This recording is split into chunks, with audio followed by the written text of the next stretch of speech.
नमस्कार दोस्तों, कैसे हैं आप लोग। स्वागत है आपका इस YouTube चैनल पर। दोस्तों हम लोग पढ़ने वाले हैं आज बहमनी साम्राज्य। कल हम लोगों ने दोस्तों विजयनगर साम्राज्य पढ़ा था, आज हम लोग पढ़ेंगे बहमनी साम्राज्य। तो चैनल पर जो लोग नए हैं वो कृपया चैनल को सब्सक्राइब कर लें, बेल आइकन दबा दें, जिससे वीडियो का नोटिफिकेशन आपको मिलता रहे। इस वीडियो के या फिर मेरे कोई भी वीडियो पे व्यूज़ नहीं आते हैं तो आप लोग व्यूज़ को नज़रअंदाज करें। जो चीज़ आप देखना चाहते हैं वो चीज़ आपको अच्छे से बताई जाएगी, अच्छे से समझाई जाएगी। ठीक है, देखिए विजयनगर साम्राज्य मैंने आपको कल बताया था। यहाँ पे एक छोटा सा नक्शा बनाने की कोशिश करी जाती है। ठीक है, जैसे यहाँ पर एक कृष्णा नदी है, इसके ऊपर क्या है बहमनी साम्राज्य इसके ऊपर है और नीचे है विजयनगर साम्राज्य। ठीक है, यहाँ पर एक नदी आती है जिसका नाम है क्या नाम था उसका, तुंगभद्रा नीचे नदी है। यहाँ पर क्या है कि मतलब सहायक कृष्णा नदी की सहायक नदी है तुंगभद्रा। तो इन दोनों के बीच में ये जो देख रहे हो ना, ये एक दोआब क्षेत्र है। इसको रायचूर क्षेत्र के नाम से भी जानते थे,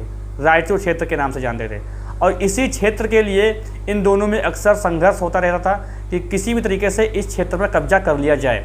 एक बात और है कि जो बहमनी साम्राज्य है अगर ऊपर जाता है, जैसे मान लीजिए ये एक नक्शा बनाया मैंने, अगर ये नदी है तो यहाँ पर बहमनी साम्राज्य है। ठीक है, और बिल्कुल दक्षिण में किसका है, विजयनगर साम्राज्य। अगर ये ऊपर जाता है तो मोहम्मद बिन तुगलक का शासक है, यानी तुगलक वंश का जो है वहाँ पर शासन चल रहा है। वहाँ पर तो दाल गलेगी नहीं, तो ये नीचे आने की कोशिश करता है। और ये विजयनगर जो है ये दक्षिण में, तो इनका साम्राज्य फैला ही हुआ है, लेकिन ये अपना विस्तार करना चाहते हैं तो ये ऊपर जाने की कोशिश करते हैं, क्योंकि नीचे तो समुद्र है, इसमें क्या कब्जा करेंगे। ठीक है, तो इन दोनों में आए दिन विवाद होता था। तो इनका जो मुख्य कारण था वो रायचूर क्षेत्र था, दोआब क्षेत्र था, जो संघर्ष का मेन कारण था। और भी कारण हो सकते हैं, जैसे कि ये मुस्लिम वर्ग के लोग थे और ये हिंदू वर्ग के लोग थे। ठीक है, तो देखो जब 14वीं शताब्दी में इनकी जब स्थापना हुई, यानी बहमनी साम्राज्य और विजयनगर साम्राज्य, तो दिल्ली सल्तनत में किसका काल था, तो तुगलक वंश का काल था। तुगलक यानी उस समय शासन कौन था, तो मोहम्मद बिन तुगलक जो है उस समय शासक हुआ करता था। देखिए मोहम्मद बिन तुगलक मैंने आपको पढ़ाया भी था, इससे काफ़ी लोग परेशान थे क्योंकि इसकी किस्मत भी अच्छी नहीं थी। जो भी योजना लाता था वो असफल होती थी, तो बहुत लोग नाराज़ थे। कुछ मुस्लिम जो अमीर थे दक्षिण भारत के, वो भी इससे काफ़ी नाराज़ थे, इसके शासनकाल से काफ़ी नाराज़ थे। तो उन्होंने क्या किया, अपना एक सरदार या अपना एक नेता चुना जिसका नाम था हसन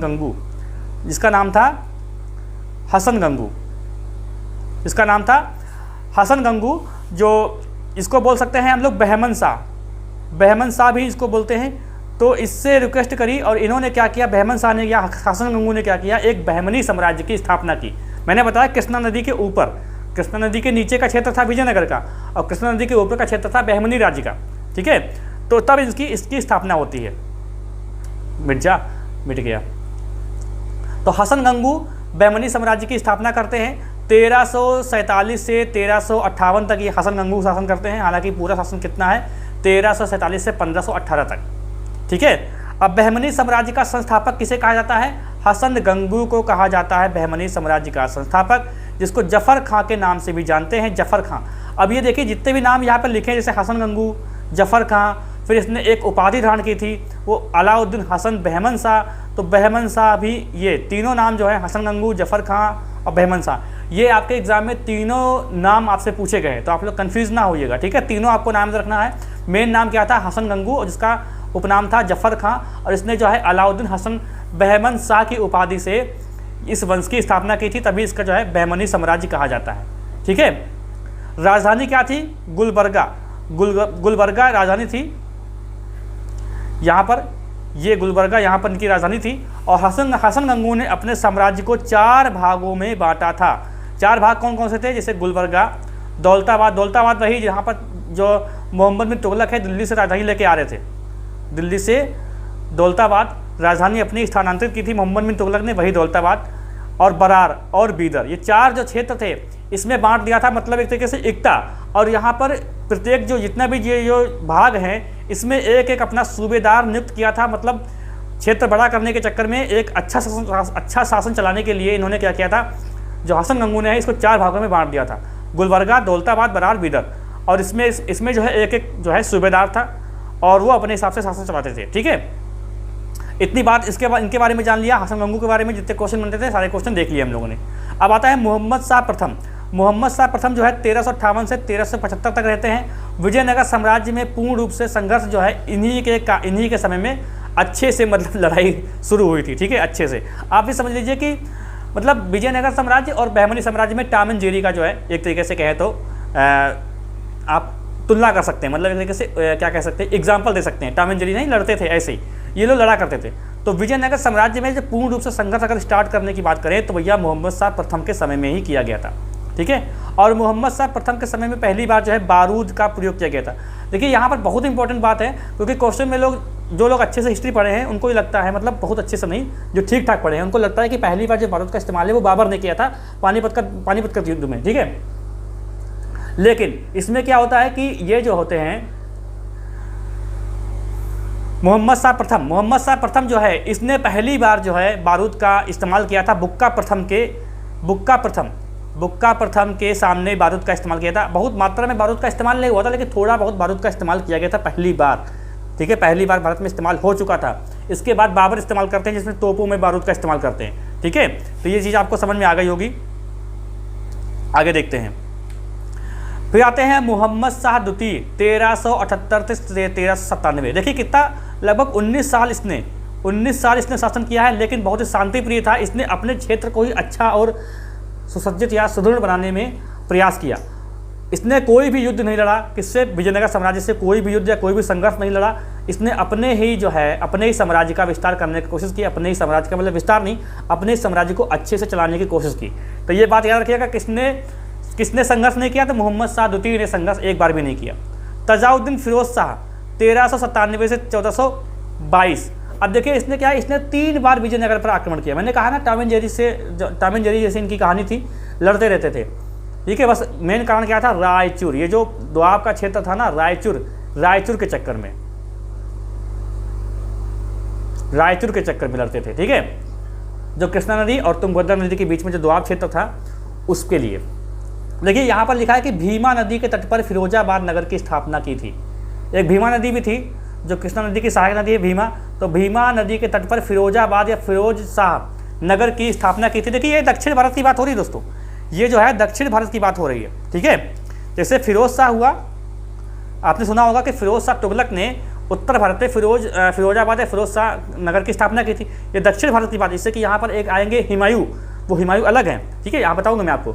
तो भीमा नदी के तट पर फिरोजाबाद नगर की स्थापना की थी किसने, फिरोज शाह ने। अब ये भी जो है, ये भाई साहब भी फिरोज शाह हैं, लेकिन यहाँ पे दक्षिण भारत की बात हो रही है। तो ये भीमा नदी के तट पर है। और किसने स्थापना की थी, इनका नाम पूरा क्या है, तजाउद्दीन फिरोज शाह। फिरोजाबाद या फिरोज शाह नगर की स्थापना इन्होंने की थी, ठीक है। अब आते हैं शिहाबुद्दीन अहमद के साथ क्या हुआ, देखो इसको रफ करते हैं। शिहाबुद्दीन अहमद शाह 1422 से 1436 तक ये रहते हैं, ठीक है। 1425 में इसने अपनी राजधानी जो है वो बीदर को बनाया। पहले गुलबर्गा थी ना, राजधानी क्या चल रही थी, गुलबर्गा। तो इसने क्या किया, राजधानी बीदर को बनाया और इसे कहा मोहम्मदाबाद, इसको मोहम्मदाबाद नाम दिया। तो पहली बार राजधानी कब चेंज हुई है, शिहाबुद्दीन अहमद शाह के समय। देखिए नाम थोड़े अजीब हैं, क्योंकि ये हिस्ट्री मतलब ये जो है कोई जल्दी पढ़ाता नहीं है। मैंने पीईटी के हिसाब से अभी हिस्ट्री पढ़ाना स्टार्ट किया, लेकिन ये जो चीज़ें लिखी है, ये जो चीज़ें मैं बता रहा हूँ, ये पीईटी में अलग से पॉइंट नहीं किया गया, लेकिन इसको मैं लेके चल रहा हूँ। और थंबनेल भी इसका अलग है। लेकिन आपको यूपी पीईटी के हिस्ट्री का जो बैच बना, जो प्लेलिस्ट बनी है, उसमें सारी वीडियो ये वाले आपको मिल जाएंगे, ठीक है, क्रमानुसार, चाहे तो उनको देखें चाहे तो उनको ना देखें। तो शिहाबुद्दीन अहमद शाह अपनी राजधानी कहाँ बनाते हैं, बीदर बनाते हैं, और मोहम्मदाबाद नाम इसका रखा जाता है, ठीक है। अब आते हैं मोहम्मद शाह तृतीय। देखिए यहाँ पर 36 लिखा है, यहाँ पर लिखा है 63। तो इस बीच देखिए कई शासक हुए जो इंपॉर्टेंट नहीं है। यहाँ पर आप समझ लो कि एक हुमायूं नाम का भी शासक हुआ था बहमनी साम्राज्य में, जो काफ़ी, इसको रफ करते थोड़ा सा, एक कलर चेंज करो, थोड़ा कलर जो है दिख नहीं रहा होगा मुझे लग रहा है। देखो हुमायूं नाम का एक शासक हुआ था जो काफ़ी क्रूर शासक था, ठीक है। इसको दक्कन का नीरो बोलते हैं, दक्कन का नीरो। तो वह बहमनी शासक जिसको दक्कन का नीरो कहते हैं, वह कौन है, वह है हुमायूं, ठीक है। कंफ्यूजन, ये वो वाला हुमायूं नहीं है, ध्यान रखिएगा, ठीक है। अब देखिए क्या हुआ कि इसने मोहम्मद गवां, ये जो मोहम्मद शाह तृतीय है, इसने मोहम्मद गवां को अपना जो है, महमूद गवां या मोहम्मद गवां को अपना वजीर नियुक्त किया था, ठीक है, जिसे ख्वाजा जहां की उपाधि दी थी। देखिए ये जो महमूद गवां या मोहम्मद गवां है, ये जो है ये पर्सियन था, ये पर्सियन था, ये व्यापारी था, जो भारत में व्यापार करते करते बहमनी साम्राज्य में पहुंच गया था। बहमनी साम्राज्य पहुंचा, इसने कई साल तक जो है अपनी योग्यता के आधार पर राजा लोगों से संपर्क करता रहा, और अंत में क्या होता है कि मोहम्मद शाह तृतीय जो हैं वो इसको वजीर नियुक्त कर देते हैं और फिर निश्चिंत हो जाते हैं, क्योंकि बहुत समझदार था और काफ़ी जो है मतलब अच्छे से शासन चलाने की इसकी जो है योग्यता थी। और इसने क्या किया था, देखिए जो हसन गंगू थे इसने 4 भागों में बांटा था, और महमूद गवान ने इस क्षेत्र को 8 भागों में विभाजित कर दिया था। और मोहम्मद शाह तृतीय के शासनकाल में ही देखिए, मोहम्मद शाह तृतीय के शासनकाल में ही जो रूसी यात्री है निकितिन ने बहमनी साम्राज्य की यात्रा की थी। तो निकितिन को आप, ये कलर यार कुछ सही नहीं लग रहा है,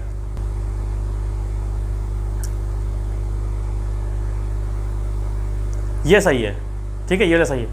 तो देखो निकितिन नाम का एक जो है रूसी यात्री आया था मोहम्मद शाह तृतीय के शासनकाल में। आगे देखते हैं। अब देखो कलीमुल्ला देखो, कलीमुल्ला जो है इस वंश का अंतिम शासक था, और इसके बाद बहमनी साम्राज्य में कई भागों में बट गया था। इस प्रकार जो है 18 शासकों ने, 18 मतलब बहमनी साम्राज्य में 18 शासकों ने कुल 175 वर्षों तक शासन किया था, ठीक है, 175। देखिए जो भी शासक आया था बहमनी साम्राज्य में वो कहीं ना कहीं युद्ध लड़ता था विजयनगर साम्राज्य से, ठीक है, ये बात ध्यान रखिएगा। अब देखिए यहाँ पर देखिए 5 भागों में बट गया था यहाँ पर, और देखिए अलग अलग इसके शासक हुए, जैसे बरार जो है उसके संस्थापक कौन है, फतेहुल्लाह संस्थापक, जिसने इनका नाम क्या था पूरा, देखो फतेहुल्लाह इमाद शाह इनका नाम था, फतेहुल्लाह इमाद शाह, जो इमाद शाही वंश के संस्थापक थे। और बीजापुर के संस्थापक कौन थे, यूसुफ आदिल शाह। ये बीजापुर का संस्थापक खूब पूछा जाता है। तो बीजापुर का संस्थापक कौन था, यूसुफ, मतलब बीजापुर साम्राज्य का संस्थापक कौन था, यूसुफ आदिल शाह, जो आदिल शाही वंश का संस्थापक था। और अहमदनगर का किसने विस्तार किया, मलिक अहमद ने, जो निजाम शाही वंश का था। देखिए याद रखिएगा, ठीक है, इसको याद करना ही सही तरीका है। गोलकुंडा कुतुब शाह संस्थापक थे, कुली कुतुब शाह संस्थापक थे, और कुतुब शाही वंश की इन्होंने इस पर स्थापना की थी। और बीदर राज्य की स्थापना किसने, संस्थापक कौन था, अमीर अली बरीद, जो बरीद शाही वंश के संस्थापक थे, ठीक है। अब देखिए इनका बाद में हुआ क्या, ये जो बरार है, समझो यहाँ पर देखो, ये जो बरार और अच्छा ये लोग जो है, ये लोग आपस में ही लड़ते थे, आपस में भी ये लोग लड़ा करते थे। ये जो है अपना साम्राज्य विस्तार करने के लिए आपस में भी लड़ा करते थे। लेकिन ऐसा होता नहीं है कि घर के लोग आपस में लड़ते हैं, लेकिन जब बाहर की बात आती है तो एक साथ हो जाते हैं। तो देखिए विजयनगर साम्राज्य में क्या हो जाता है, विजयनगर साम्राज्य इनका मेन दुश्मन था, विजयनगर साम्राज्य था वो मेन दुश्मन था इनका, लेकिन आपस में भी लड़ते थे। जब विजयनगर साम्राज्य की बात आती थी तो एक हो जाते थे, ठीक है। ऐसे जब तालीकोटा का युद्ध मैंने बताया था आपको, जो तालीकोटा का युद्ध हुआ था बहमनी राज्य वर्सेज विजयनगर, तालीकोटा का युद्ध कब हुआ था, 1500 तालीकोटा का युद्ध कब हुआ था, ठीक है, 1565 में तालीकोटा का युद्ध हुआ था। तो इसमें क्या किया था, इसमें जो है इसने देखो कहाँ कौन किसने देखो, बीजापुर, अहमदनगर, गोलकुंडा, बीदर, इन चारों लोगों ने एक साथ मिलकर इस युद्ध को लड़ा था, तालीकोटा का युद्ध, ठीक है, विजयनगर साम्राज्य के विरुद्ध। लेकिन इसमें किसने भाग नहीं लिया था, तो बरार ने भाग नहीं लिया था, क्योंकि बरार का जो है कुछ खटापटी चल रही थी गोलकुंडा के साथ, इसलिए बरार ने भाग नहीं लिया था। किसने भाग लिया था, इन चारों ने, बीजापुर, अहमदनगर, गोलकुंडा, बीदर। तो ये बात ध्यान रखिएगा, तालीकोटा के युद्ध में बहमनी साम्राज्य के जो ऊपर साम्राज्य था उसमें 4 शासकों ने भाग लिया था, बीजापुर, अहमद, गोलकुंडा, ठीक है, और बीदर, जिसमें बरार ने साथ नहीं दिया था। ये ध्यान रखिएगा बात को। लास्ट में होता क्या है, देखो अब ये आपस में लड़ते रहते हैं। तो 1574 में अहमदनगर जीत लेते, जो बरार को जो है वो अहमदनगर जीतता है, अहमदनगर जीतता है 1574 में। और जो बीदर है, ये जो बीदर आप देख रहे हैं, बीदर को 1619 में बीजापुर ने जीत लिया, बीजापुर ने जीता, ठीक है। और बाद में ये जो आप देख रहे हो बीदर देख लिया,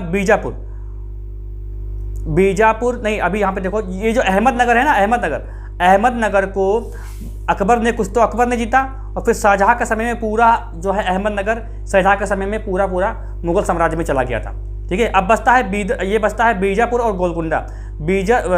कहाँ गया, बीजापुर और गोलकुंडा जो है, ये जो दोनों चीज़ें हैं, दोनों स्थान हैं, इन लोगों ने काफ़ी साल तक शासन किया, अपने आप को संभाले रखा। लेकिन बाद में क्या होता है कि औरंगजेब के, पहली बात तो जो कि बीजापुर को जो है वो पुर्तगाली जो है गोवा छीन लेते हैं बीजापुर से, ठीक है। लेकिन तब भी अपने आप को बनाए रखते हैं। लास्ट में औरंगजेब आता है। औरंगजेब पूरी तरीके से बीजापुर और गोलकुंडा को अपने कब्जे में ले, क्योंकि औरंगजेब जब लास्ट के जब 25 साल जो है वो दक्षिण भारत में ही बिताए, क्योंकि उत्तर भारत में कुछ जीतने को था ही नहीं, तो औरंगजेब दक्षिण में आ गया था, वहीं पर अभियान कर रहा था। तो लास्ट में क्या होता है कि बीजापुर और जो ये जो अहमदनगर, बीजापुर और जो गोलकुंडा है, इनको औरंगजेब अपने साम्राज्य में मिला ही लेता है। ठीक है, तो ये आपका कंप्लीट होता है बहमनी साम्राज्य। अब यहाँ पर कोई भी चीज़ को लेके आपको डाउट हो तो आप लोग क्वेश्चन करिएगा, मैं रिप्लाई कर दूंगा इसको रिप्लाई में मतलब नहीं होगा तो अगले वीडियो में डिस्कस कर लेंगे। और भाई चैनल पे जो लोग नए हैं वो कृपया सब्सक्राइब कर ले, बेल आइकन दबा दें, जिससे वीडियो का नोटिफिकेशन आपको मिलता रहे।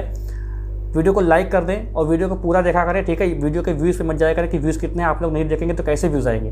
वीडियो वायरल मेरा कोई होता नहीं है, इसलिए आपसे रिक्वेस्ट करता हूँ कि आप लोग वीडियो पूरा देखा करें। मिलते हैं हम लोग अगली क्लास में।